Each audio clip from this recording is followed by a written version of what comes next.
And this one, I'm just going to say this word, and we're going to get to it, and we're going to explain it, but this phrase, Snapchat for hospitals. What does that mean? We're going to get into that here in just a minute, but let's welcome to the show now the CEO of Ease Applications. It is Patrick De La Rosa. Hello, Patrick. Hi, how are you? Doing great. Thanks so much for joining us. We love talking about different ways that technology is being applied to the healthcare industry and different aspects and different things we can figure out, to help improve lives. And that's what I want to talk about for everybody who's just joining us. Maybe we can get just a little bit of a background on your role in the industry and what Ease does. Yeah, thank you very much. So Ease is a software that is built to let you talk to your families from the moment they come into your care at a hospital until they leave. And so I'm a CEO and co-founder of it. This actually started with my partners, who are two pediatric cardiac anesthesiologists and a cardiac surgeon, and they literally had a scared mom who they were about to perform open heart surgery on, and they decided to use their personal phones to keep her updated throughout the surgery. And she was actually so incredibly grateful for what they did that she came back the next day and scrapbooked all of the messages and gave it to them as a thank you for what they did. And so it was sort of that aha moment, that light bulb that went off when we realized there was this need. I personally have sat in a waiting room and not received information, and we needed to change that. And so that's how the company was started.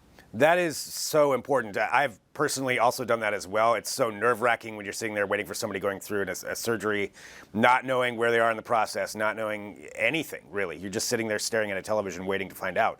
This is great. This is such a good use. So you saw that there was this issue that needed to be solved. So going into creating this, what is Ease as a platform and how exactly does it work? You mentioned earlier the name Snapchat for Hospitals. It's kind of a nickname we've been given, and that's because what we allow is the hospital to securely update families really anywhere. And so we do that by allowing them to send text, pictures, and videos throughout the process of what's happening. So as an example, let's say your loved one is having surgery. Rather than sitting in a waiting room wondering what's happening, you're able to get sort of a play-by-play via text, pictures, and videos. And then in addition, for security, we have those messages disappear after 60 seconds. And that's due to patient privacy and all of the legality around that. But it's really just a way for hospitals to connect families and create transparency that really hasn't existed prior. That's so important. I mean, communication is such an important issue of that, and that's certainly something that I'm sure brings a lot of relief to a lot of people. When you're talking about sending it, you said it lasts 60 seconds, and talking about the security side of it, how do you keep those messages secure so it's just delivering to that one person? So it's a combination of things. Part of that is the infrastructure that we have in place at our company. Part of that are the policies in place. And then also it has to do with the patient is really the one that is choosing the recipients of these messages. So as an example, if I was having surgery, if my son was having surgery tomorrow, I would choose my wife, my parents, her parents, my brother and sister. And now all of those folks are going to get the updates that are sent out from the hospital. And so we do that securely through our application. And as well as the patient is the one that elects who receives those communications. And would it be a doctor or a nurse or somebody on the hospital staff that's sending out those notifications? It is, yes. So as an example, in surgery, there's a nurse that is called a circulating nurse, and that nurse is usually the one that updates the families if that ever happens, and they also have a variety of functions that they do. And so typically in a surgery, that circulating nurse is the one that's communicating out. Or if you're using this in the intensive care unit, that floor nurse is able to do that. And then we even have some physicians that will actually update families as well. So when they're rounding on their patients or they've done a visit, they're able to then communicate out what that prognosis was or what the care plan is for that day. Very cool. How far has it been adopted so far? Do you see more and more hospitals using it, or who's using it right now, I guess? So we're in over 60 hospitals now, and we're very excited, very pleased. We're in 4 of the top 10 pediatric hospitals. And so that's really sort of helped set the stage for many other hospitals to see that a lot of the leaders in the space are using us.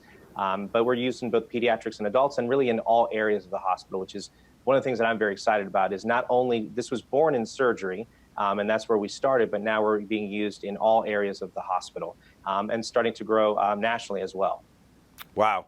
Talking about, this new revolution that we have with healthcare technology. There's just so many different applications that are happening. This is a fantastic one, and we see it across the industry of using different adopting things that we've been using for a while and putting it into healthcare, because it seems like healthcare tech is at least from the patient side, has kind of lagged for so long, and now we're getting to finally see this revolution. Why do you think that's happening now?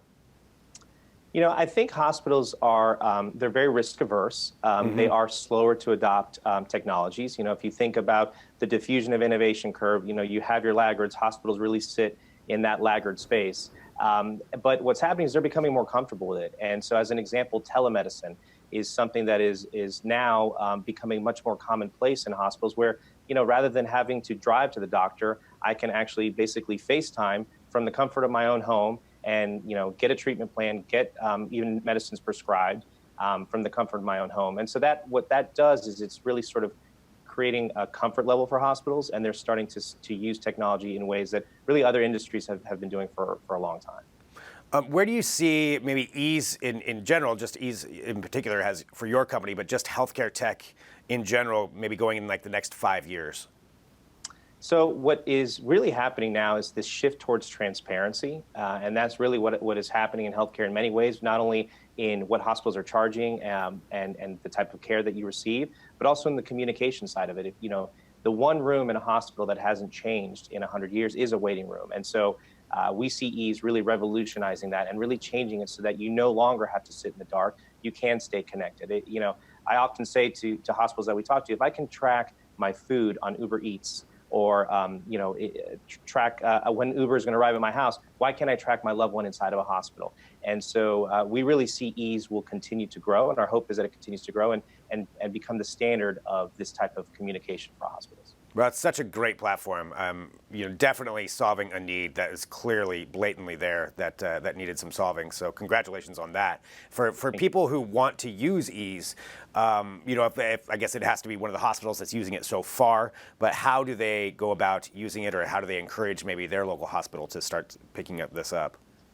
Yeah, so to use ease, you either have to be invited by a hospital that's using it as a recipient, or obviously a patient, but it's really about telling your surgeons. It really comes down to the patient and the families of the patients feeling empowered to ask their surgeons for this, to ask their clinical providers to say, hey, I want this type of transparency, I want this type of communication. So it's one of those technologies that people just need to be aware of. It exists. There's no reason to be sitting in the dark anymore, and you need to tell your surgeon about it.